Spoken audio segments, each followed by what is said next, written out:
And I have with me here today as a special guest for an interview here for the RTI podcast, looking ahead to Tennessee and South Carolina this weekend, Mike Gillespie. He is the sports director at APC Columbia. He also does radio for 107.5 The Game that covers South Carolina sports. Mike, thank you so much for joining me on the podcast this week. No problem, man. Happy to do it. I know I wanted to do it last year, and then something came up, so I'm glad we're able to get on this year.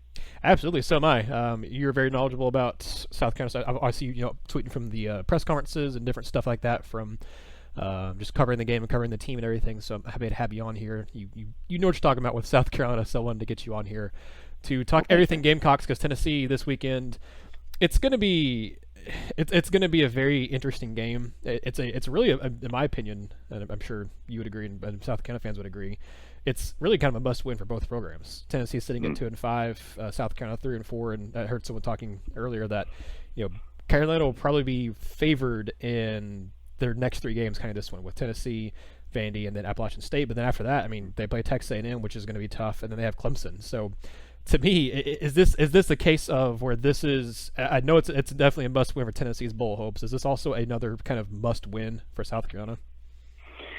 I don't love the term must-win. I've never really liked it. I do think there are times that there are must-win games. USC Kentucky certainly felt like that for Muschamp. Coming off a pretty bad loss to Missouri on the road. There was a lot of talk, in Columbia about whether or not Muschamp was the right guy for the job. And, after 4 years, has there really been that much progress? And so I certainly kind of pointed to that game as, okay, it's a night game. They've lost to Kentucky for, the last half decade. They've got to stop the losing streak, and they just have to get a win to get some positive momentum. I don't know if this is necessarily a must-win game, though I do think that if USC does wind up losing to a team like Tennessee, kind of, no offense to Vols fans, but sort of from the outside looking in, maybe like the bottom of the barrel in the SEC East, I do think that there are more questions that come up. I will say this, man, the win over Georgia, I think, kind of saved this coaching staff a lot of headache. And I think no matter what happens here the rest of the way, people will always kind of point to that win in Athens over, a team that could wind up, working themselves back into the college football playoff conversation.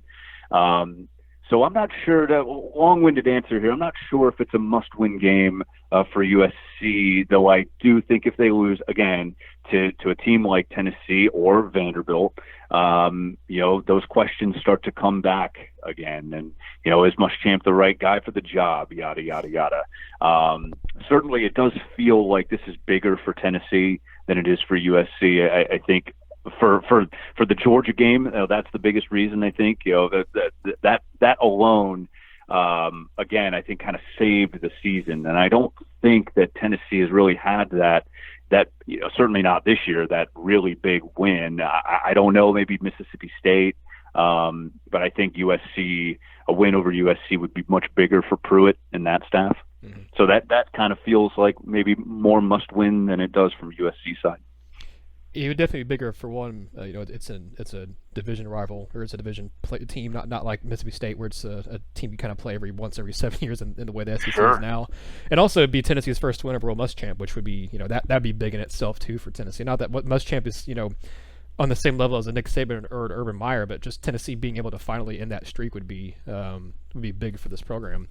You're talking about you're talking about if South Carolina loses this game, people would still kind of point to that Georgia game. And I had written down here before you even brought it up, if South Carolina does lose to the Vols, if they do lose to the Vols this weekend, how much goodwill gets undone from that Georgia win? Because obviously you said that Georgia win is, I don't think anyone except maybe the most diehard of South Carolina fans were expecting the Gamecocks to get that victory. I'll have another follow-up question about that game for you here in a second too. But how much goodwill would a loss to Tennessee undo from that Georgia win? Yeah, that's a good question. It's a weird time in Columbia because you're coming off of a loss to Florida, but a lot of of those fans and even media members are making excuses that, hey, maybe if you have a different officiating crew, that game is completely different. Maybe Florida loses by a touchdown. I think I like to go with more of sort of a neutral angle on that. I think there were calls made on both sides of the ball.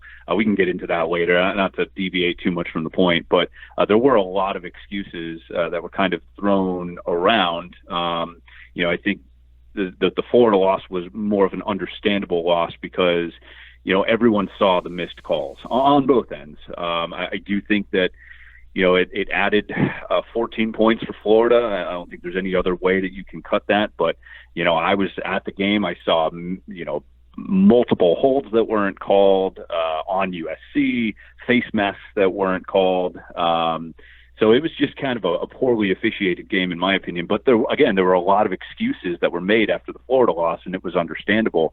I do think, again, a loss to Tennessee, you start to have those same questions, because Tennessee is not Florida. Tennessee is not Georgia.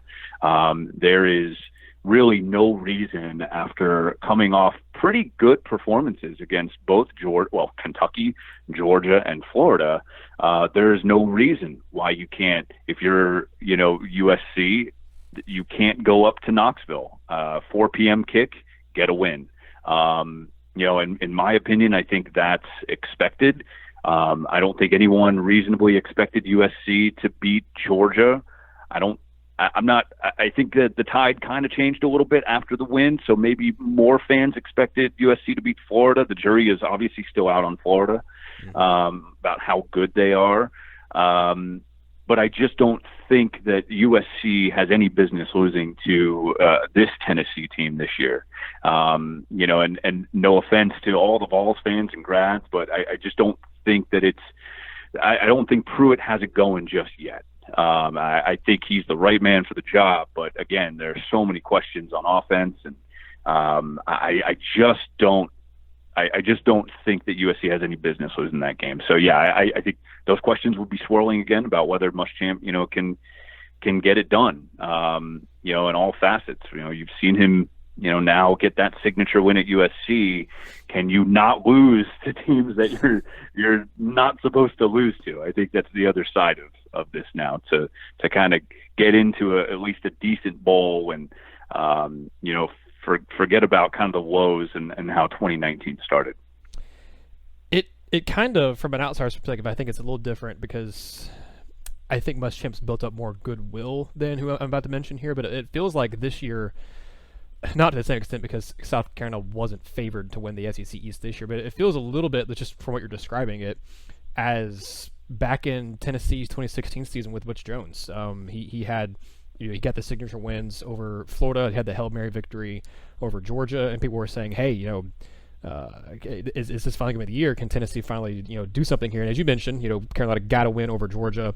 They fought really hard against Alabama. They fought really hard against Florida, and you could argue, like you said, against Florida, they probably could have or should have won that game if not for some very questionable officiating. Which both these coaches are going to be coming in with. Coming off weeks where they both have just griped about officiating, because both coaches, I think, have reason to gripe about officiating from their games. But to me, it feels a little bit like that 2016 season where you mentioned Muschamp's now got to go prove they can beat teams that are not they're going to lose. They got to beat teams that they can't lose to. Mm-hmm. That was the issue with Butch Jones in 2016, especially. They ended up starting 5-0. Winning against those teams, losing to Texas A&M in a double overtime game that that's understandable. That was really one of the most fun games I've ever watched that Tennessee lost. Just watching that game, but then they go out and get crushed by Bama. Then they lose to South Carolina coming off a bye week, and that game was where everything kind of imploded. Then you lose to Vanderbilt in the season. So I agree with you. And if you're looking at on the paper of this matchup, I understand South Carolina being favorites. I mean, like you said, they should be probably, and I understand Carolina fans saying there's no reason that this Gamecock team should lose to this Tennessee team. But as I'm sure you've seen for South Carolina this year, it seems kind of like it wouldn't shock anyone at the same time if they did, because they've been they've looked really bad at times, but they've also looked really good at times. As a follow up to that Georgia game, was that game more of just from because I didn't obviously get to watch very much of it. I got to see some of it, but was that game more of Georgia playing really poorly? Obviously specifically Jake Fromm and them kind of losing it, or in South Carolina, or is it more of maybe the Gamecocks did win it and that they put up really good defensive effort? I'm just curious for your thoughts on that game because it seems like at this point that I do think Carolina's turned a little bit of a corner, but it does still seem like that game is more of an outlier than not at this point. Yeah, and I think what you saw was a defensive line just play out of its mind. Really, you had Javon Kinlaw and DJ Wanham getting pressure on Jake Fromm almost the entire game, and that's not something that Fromm has really been used to this year. I think I read a stat. What was it? I'm getting all my stats confused now, but I'm pretty sure going into that game, Georgia hadn't allowed just one sack. Yeah. One sack on Jake Fromm was the stat. And, they pressured him all game. And that was the best I think I've really seen USC's defensive line play under Will Muschamp in 3.5 years. I mean, that was just an incredible effort. So I think what wound up happening was, obviously Muschamp's always going to have a solid secondary. I mean, that was the position that he played at Georgia. That's the position that he coaches. That is his expertise. So if you're able to get pressure on the quarterback, Muschamp and T-Rob, they're always going to have the secondary lined up in a position to pick off the ball. And I think that's exactly what you saw against Georgia. I do think that, some of the throws that Fromm made were a little questionable, but again, I think that's because they just got in his face, and they pressured him. And that's something that I think has been key for USC now over the last couple weeks. It's, the defensive line play. They've been, finally been able to establish a very strong presence on that defensive line. You saw it against Kentucky. You saw it against Georgia. The Florida game was really, really strange. I mean, some of the rushing totals were a little inflated. You go back to, there was a third quarter touchdown. I'm not sure if you watched this, but there was a third quarter touchdown, a 75-yard Florida run. Now, if the officials, and again, I'm not saying that it was, one-sided, but if the officials had called a false start on Florida, which there was, I believe, on the right tackle, then you negate that 75-yard touchdown run. Up until that point, I thought that USC's defensive line was playing pretty well. It was more just, they couldn't really stop the over-the-top stuff. And I'm still not sure. Again, the jury's still out on Florida. I don't know how good they are, which is crazy to me to even say that at this point, because they've only lost one game to a team that could win the national championship this year. But, they just had a really hard time stopping the over-the-top stuff, and Kyle Trask looked great. And, I think that's kind of where, if you're going to beat USC this year, it's going to be over the top. I think Florida had a pretty good game plan. They were able to kind of spread the ball out, and and it was pretty brash in my opinion, especially coming off of the game that Carolina's secondary had against Georgia. Florida just came out and said, "This is what we do. We're going to throw the ball," and that's what they did. They had a really good game plan, and I think that if you're Jeremy Pruitt, I almost said Butch Jones there for a second. If you're Jeremy Pruitt, I think you come out and you say, okay, I'm not sure if we're going to be able to run the ball that well, so we're going to try to take some shots. And I think that's kind of what you saw in the Carolina-Florida game that worked so well for Florida. What is the mentality of the Gamecocks coming off that game? Because, we're only just a couple weeks removed from them getting that big upset against Georgia.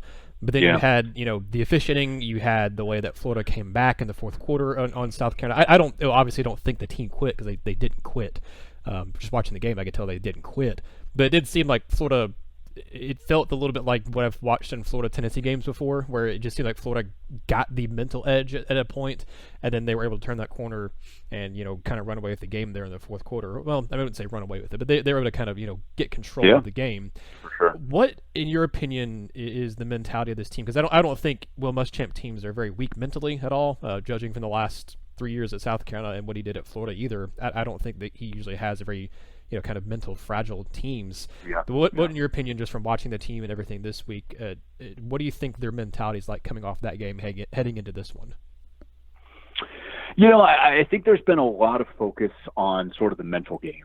And Marcus Lattimore, a former, Gamecock great, he was hired by Muschamp a couple of years ago as kind of a counselor to be in the building. And I think the players sort through a lot of issues, I think, with him, and they get a lot of stuff off their chest. And I think that's been really important for them, and we've heard it from a few guys, that, the first couple weeks of the season, they were going through a lot. I mean, the loss to North Carolina, obviously the loss to Alabama, when, they really, it was kind of 50-50 in the third quarter as to who was going to win that game. I mean, Carolina had them on the ropes, and I know I'm kind of, I kind of sound like a local media guy in Columbia, but they did. I mean, if you watch that game, I mean, there were a few calls that, there was a holding call on the fake field goal, and then Muschamp, going for it on like 4th and goal at the 1 yard line,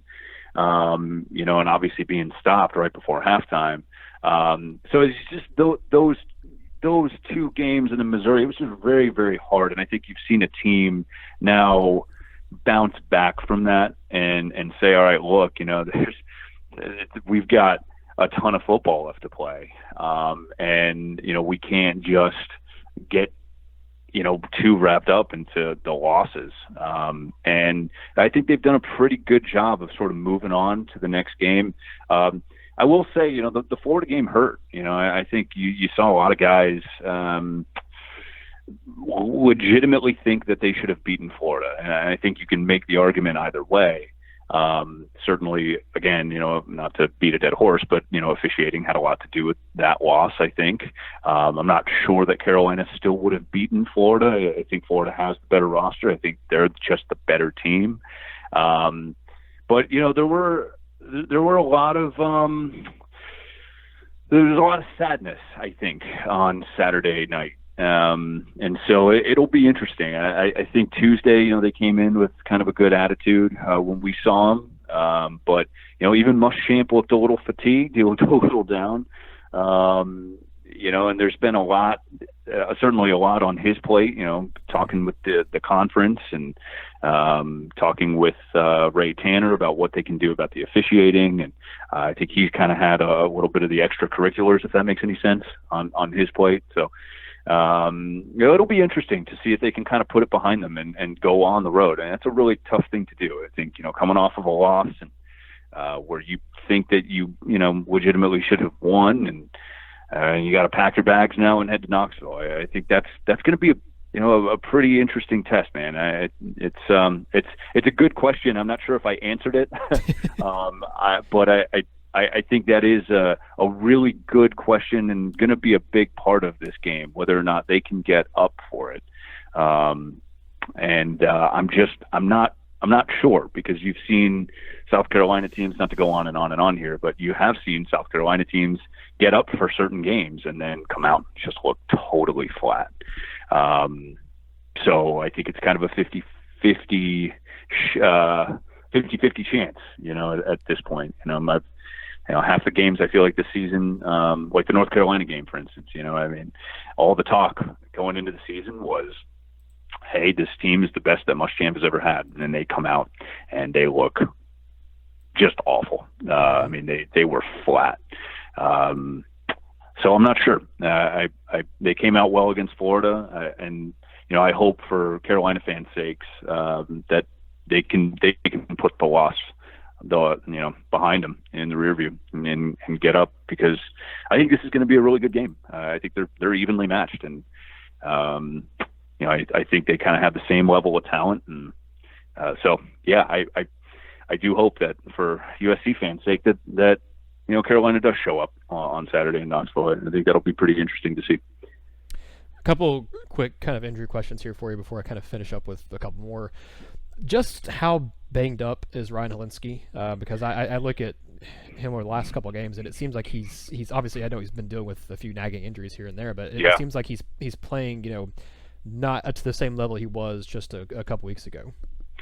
Yeah, and I think he has been dealing with it. They haven't necessarily come out and said specifically kind of what that injury is or how severe it is, but it is a knee injury. It's been nagging for the last couple of weeks. When you go back and you look at the Carolina-Florida game on Saturday, there were a few deep balls where, Carolina's receivers were open. And, if Helinski puts it on the money, that's a totally different ballgame. We're talking, I can think of two right now that would have been, 60-yard passes for a touchdown. And he missed both of them. I think there were three in all that he missed. The one was, I think, Edwards kind of on a post route, and I'm not sure if he had any chance. I think the coverage was a little bit better there, but Edwards did have a step on the corner. So, I think that the injury combined with, just having to play in the rain and the wet ball, I think that had a lot to do with it. But you have seen a quarterback be a little guarded with the knee. And, if I'm Tennessee, I'm putting pressure on him. Why not? If he still has a little bit of pain in the knee, he's not going to be very mobile. I will say this, Muschamp said that on Tuesday that his practices on, I guess his practice Tuesday was the best he's looked so far this season. Now, I don't know if that's just coach speak, no idea. We don't get to watch the practices, so I'm not sure. Mm-hmm. But, if you take Muschamp at his word, that's a pretty good sign. So, we'll see. I do think, it's been a little while since, the injury occurred, and I do think that even playing with the injury, he's looked pretty good. So, if he's back to even 90%, I think he's definitely a dangerous weapon to have for USC. And, if you're a Tennessee fan who's not going to the game, because I wouldn't want to sit through this game in the rain, but you kind of hope that maybe it turns into a wet game because, I point to the Florida Carolina game. If it hadn't been raining, I wonder if, that game is a little bit different because I think Helinski may put it on the money at least twice in those explosives. So, maybe if you're a Tennessee fan, you kind of hope for a little bit of rain, kind of slow this USC offense down a little bit. Now they have been running the ball really well. Yeah. And they won't have, I'm not sure if this is your next question, but, they won't have running back. Running back Rico Dowdle is out. And, I think that's a big loss as well. You kind of had that 1-2 punch. Dowdle was hard. He's hard to take down, man. He's a bulldozer, and he's made, I think, the biggest improvement, in my opinion, out of any running back in the SEC this year. He is a workhorse. But Tavian Feaster last week, the former Clemson running back, he's just fast. He's really, really hard to stop because of his speed. But I do think, not having Rico in there, that's a big loss for USC. And, they got the job done on the ground against Florida. But again, that offense kind of stalled in the second half. And I wonder, if you had Rico and maybe not Tavian taking, basically all of the load. You had this kid named Mon Denson who's going to be the backup on Saturday to Tavian Feaster. He was pretty good too, but he's not Rico Dowdle. And certainly I think that's going to be a big loss, and I'm interested to see how much of the workload Tavian Feaster gets. But if all signs point to, he's going to get a lot of carries, and he should. He had 175 yards against Florida, and he's a speedy guy. So the linebackers better be ready to make some tackles if you're Tennessee. They've got to line up and fit the gaps, because he can definitely explode past you. But again, Rico, huge loss for USC, I think. A couple more questions here. Going to move to the defensive side of the ball really quickly. Defensive line for South Carolina. I know obviously Kinlaw is considered one of if not the best defensive tackle in the SEC. I mean, that kid is. I mean, he's legitimately a first-round NFL pick at this point. He's had just such a monster season. Yeah. But what about besides him? What else does South Carolina have on the defensive line? Because I've heard a lot of talk of this could be one of, if not maybe the best defensive line Tennessee's played this year. That's saying something, because they've played Florida, they've played Georgia, and obviously Bama's defensive line is very young this year, but still a very talented group. So what does South Carolina have besides Kinlaw? Because obviously he's a game changer. But besides him, what else do they have? And then, Muschamp is known for having a good secondary. But I've heard kind of it's been a little bit up and down with the secondary. I've heard they've been playing better lately. So what's also after you talk about the defensive line, what's South Carolina's secondary? How are they playing now? I think they're playing really well, though it's hard to judge because obviously they gave up a lot of points through the air against Florida. But again, that's Florida's MO. They come out and Mullen wants to pass the ball. So I'm not sure how much of an indictment that is against USC's secondary. Certainly, I think if you asked me to grade it, I'm not sure it would be a passing grade on Saturday. They did not play great, but again, J.C. Horn is just an incredible corner, and I think he's a game changer. So is Israel Mukwamu, the guy who picked off Jake Fromm 3 times. So their secondary is outstanding. In my opinion, I think they've played really well the last couple weeks.